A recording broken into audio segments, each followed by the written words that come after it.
Alright, what's up guys? It's Blaq Majiq back with another video, and yet again, I'm doing another story time.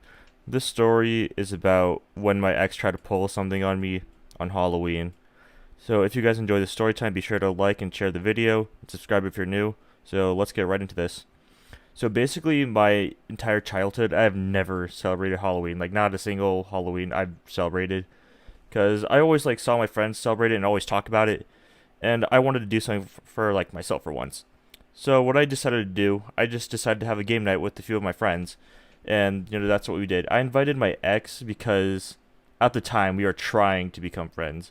Key word, keep that in mind, trying.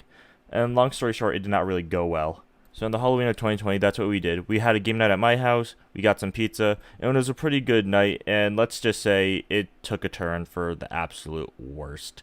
And here's why.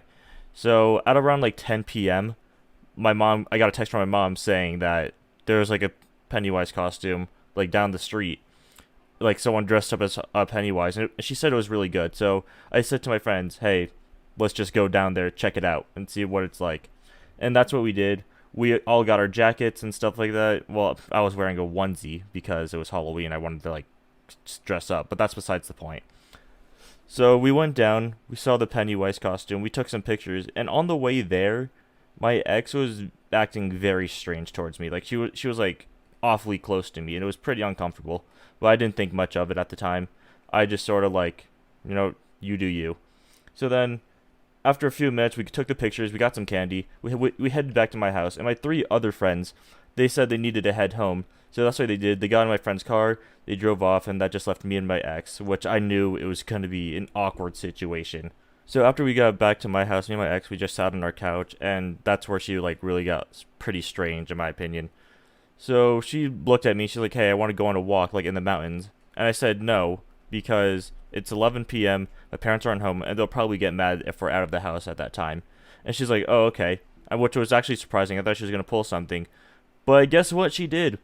So my little siblings needed help with something, and as I was helping them, I guess she left because after I was done, I turned back around and my front door is just like wide open. And then I look out the door and I just see her like walking over towards the mountains, and I have to go chase after her. I have to go put on my shoes and go after her.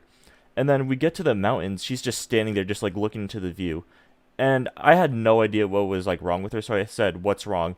And I don't remember exactly what she said, but she said something under the lines of nothing's been the same anymore. And at that point, I just don't know what to say. So I'm just silent for like a good like 10 seconds.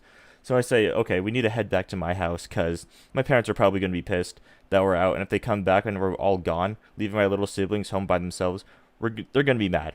So then we head back to my house, sit in my dining room, and then that's where things escalated like hell right there. So we're sitting in my dining room table, just sitting there like on our phones, and then she just starts crying. And then I look at her, I'm like, "Hey, what's wrong?" And then she says the thing that could put me in like the most awkward position. She says, "I miss us." And then I had to explain to her, I'm like, "Look, sorry, but like I'm not going to be with you again if that's what you're trying to get at." And then here's where things like really turn. She says the most bizarre thing you could possibly say in a situation like this. You want to take a wild guess what she said? She looks at me and goes, "Can we kiss one last time?" And at that point, I'm just like, "Okay, no, I'm drawing the line in the sand right there. No, I'm not kissing you." And then she was pretty upset about it, honestly. Which I'm not doing that because like who would do that in a situation like that? Like that just puts you in a very awkward situation. More feelings are gonna start coming, which I'm not trying to deal with right now. And yeah, we just sat in silence for like 10 minutes until she got picked up, and that's what happened. She got picked up like around like 11:30 or like 11:45. I don't know. But she left, and then I'm just sitting there, like on my couch, just wondering what the fuck just happened. And yeah, that's about it. That Halloween was pretty good, other than that last part, because like that's the only Halloween I've ever celebrated. But I hope you guys enjoyed that story time. If you did, like the video, share with your friends, subscribe if you are new.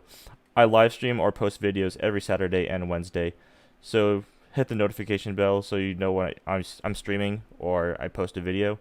And I will see you guys next time. Follow my social medias in the description below. Peace out.